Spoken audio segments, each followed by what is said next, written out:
Chegamos ao episódio 43 do nosso podcast. É uma honra ter você aqui comigo. Não se esqueça de fazer o download dos episódios anteriores e, se puder, continue compartilhando. Você pode estar abençoando vidas. O nosso tema de hoje é: a igreja do joio quer sufocar a igreja do trigo. Não vai. E não vai porque o Senhor da igreja do trigo o disse. Veja Mateus 16, 18, que eu leio para você. Pois também eu te digo que tu és Pedro, e sobre esta pedra edificarei a minha igreja, e as portas do inferno não prevalecerão contra ela. Observe-se que a igreja não está fundamentada em Pedro, como querem alguns. Embora o seu nome signifique pedra, a pedra sobre a qual a igreja está fundamentada é a declaração de Pedro: Tu és o Cristo, o Filho do Deus vivo. Em outras palavras, se Cristo é o Senhor da igreja, e aqui falo da igreja do trigo, as portas do inferno não prevalecerão contra ela. Todavia, o nosso texto base está em Cantares de Salomão 6:10. Quem é esta que aparece como a alva do dia, formosa como a lua, brilhante como o sol e formidável como um exército com bandeiras? Você sabe que, para uma substancial corrente teológica, o livro de Cantares de Salomão admite interpretação tripla. A, literalmente, representa o amor de Salomão por sua noiva Sulamita. B, representa o amor de Deus pela nação de Israel. C, representa o amor de Cristo por sua noiva, a Igreja Imaculada. Em considerando a última alternativa, esse versículo 6 aponta para a noiva do Cordeiro que, de forma sobrenatural, caminha para o fechamento da sua jornada num momento anunciado de grande gala, as bodas do Cordeiro. A expressão de Salomão, quem é essa?, revela admiração, respeito e até um certo espanto, considerando o que essa igreja viveria, como enfrentaria as suas dificuldades e como venceria para sempre o inimigo. Porém, antes de meditar nessa visão magnífica, a igreja que Salomão viu, quero refletir sobre uma igreja que ele não viu, a do joio, que suscita uma pergunta com as mesmas palavras, mas com outra entonação. Quem é esta? Disse ele. Quem é essa? Dizemos hoje ao ver uma igreja que se mistura com a igreja do trigo e aos poucos e de forma já não tão sutil tenta suplantar, sufocar e subjugar a igreja verdadeira. É uma igreja apóstata, de que fala o texto de 1 Timóteo 4, de 1-2, que eu leio para você. Mas o Espírito expressamente diz que nos últimos tempos apostatarão alguns da fé, dando ouvidos a espíritos enganadores e a doutrinas de demônios, pela hipocrisia de homens que falam mentiras, tendo cauterizada a sua própria consciência. A igreja do joio é interesseira, conformada com o mundo, abraçada com o mundo e introduzindo o mundo nos templos e no cotidiano de fiéis incautos. As razões que a igreja do joio apresenta, as desculpas esfarrapadas, veja, Não podemos ficar com os templos vazios. Temos que criar artifícios para atrair os jovens. Não podemos deixar a renda cair. Que mal tem isso? Não tem nada a ver. Não podemos ter costumes muito sóbrios. Os tempos são outros. Os costumes mudaram.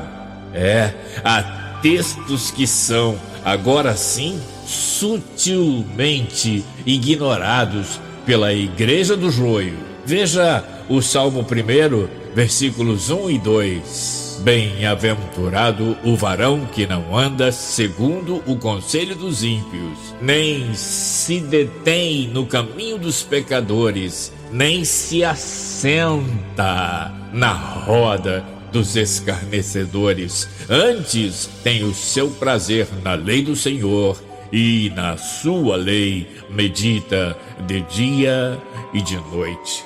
Eles ignoram também Romanos 12:2. E não vos conformeis com este mundo, mas transformai-vos pela renovação do vosso entendimento, para que experimenteis qual seja a boa, agradável e perfeita vontade de Deus.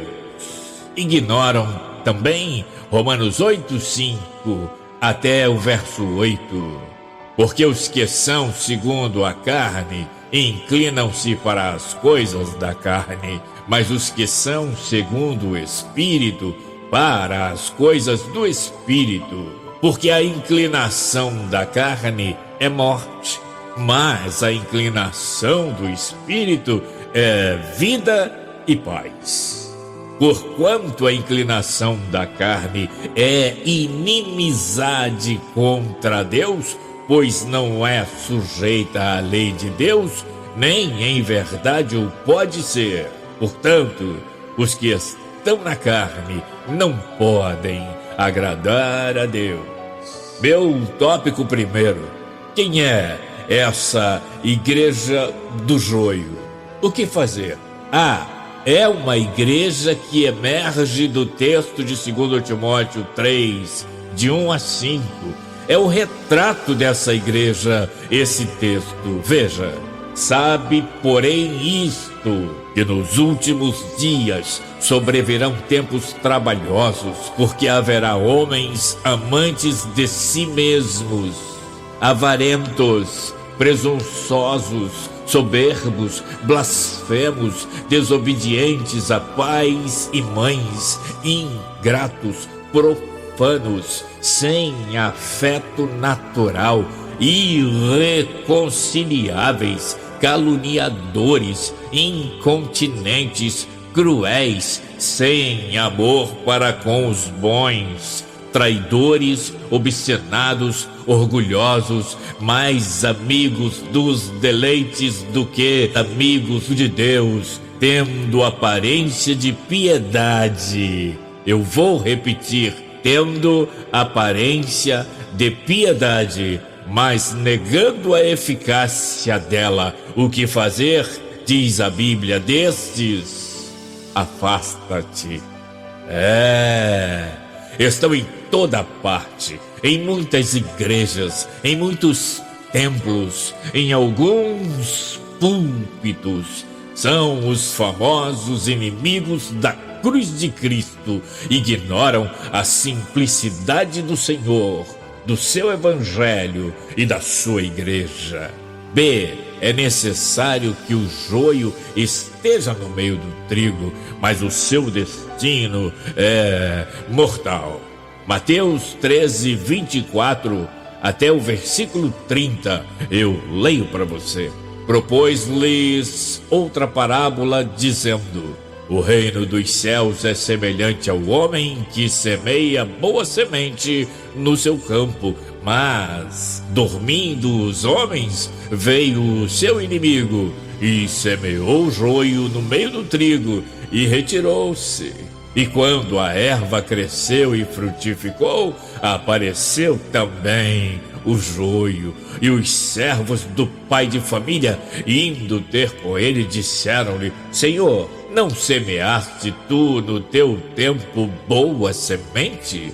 Por que tem então joio? E ele lhes disse: um inimigo é quem fez isso. E os servos lhe disseram: queres, pois, que vamos arrancá-lo? Porém ele lhes disse: não, para que ao colher o joio não arranqueis também o trigo com ele. Deixai crescer ambos juntos até a ceifa. E por ocasião da ceifa direi aos ceifeiros: colhei primeiro o joio e atai-o em molhos para o queimar, mas o trigo ajuntai-o no meu celeiro. Ou seja, a igreja do joio vai ser queimada, a igreja do trigo estará no celeiro de Deus para sempre. Meu tópico 2: qual é a igreja da visão de Salomão? Ele contemplou o nascimento de uma igreja viçosa, poderosa, audaciosa e bela como a alva do dia. A alva do dia revela as primeiras luzes da manhã, do nascer de um novo dia. Ela nasceu, a igreja do trigo, nasceu tão extraordinária que na primeira pregação de um Pedro, cheio da presença do Espírito Santo, quase 3.000 almas se converteram ao Evangelho. Confira em Atos 2:42. Salomão contemplou uma igreja resistente, resiliente, firmada na fé e disposta a pagar o preço. Formosa como a lua. Quanto mais escura foi a noite da Inquisição, em que cristãos morreram crucificados, queimados, torturados por amor ao Evangelho, sem negar a sua fé. Salomão parecia contemplar a igreja que atravessa essa longa noite de pandemia do Covid-19, de uma doença traiçoeira, imprevisível, que mata jovens, velhos, cristãos e não cristãos e que assombra o mundo.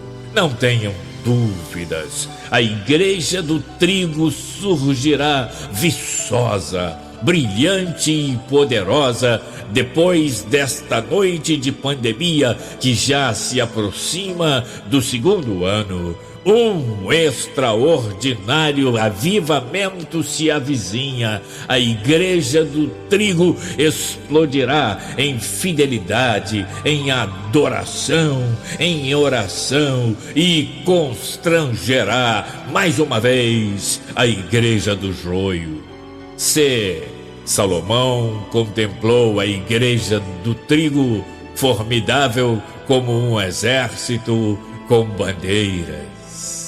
Lembre-se, formidável significa também medonhamente assustador. O momento se aproxima. A grandeza e a grandiosidade da igreja assustam o inferno. Ela, a noiva do Cordeiro, exibe as bandeiras da renúncia, da fé, do amor incondicional, da solidariedade, do poder libertador de Deus, da sublimidade e da eficácia do Espírito Santo, da majestade soberana daquele que venceu e tem as chaves da morte e do inferno em seu poder. Não cai um fio de cabelo sem que ele o permita. Quem é essa? É a igreja do trigo. Ela lavou as suas vestiduras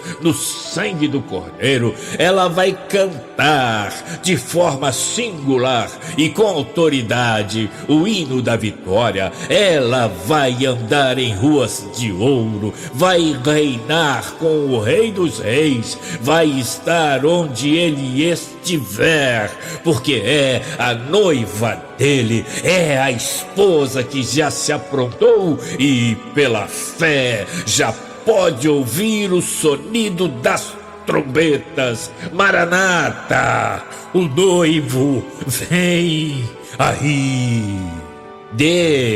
A igreja do trigo que brilha em meio à igreja do joio é aquela que habita, que mora no esconderijo do Altíssimo. É aquela que não teme o espanto noturno, nem seta que voe de dia. É aquela que, abrigada no esconderijo, Cristo, olha e vê a recompensa do joio. A igreja do trigo é aquela que ouve do Senhor um reconhecimento e uma promessa. Porque tão encarecidamente me amou, colocá-la-ei no alto retiro, porque conheceu o meu nome. A igreja do joio só ouviu falar, mas não conhece.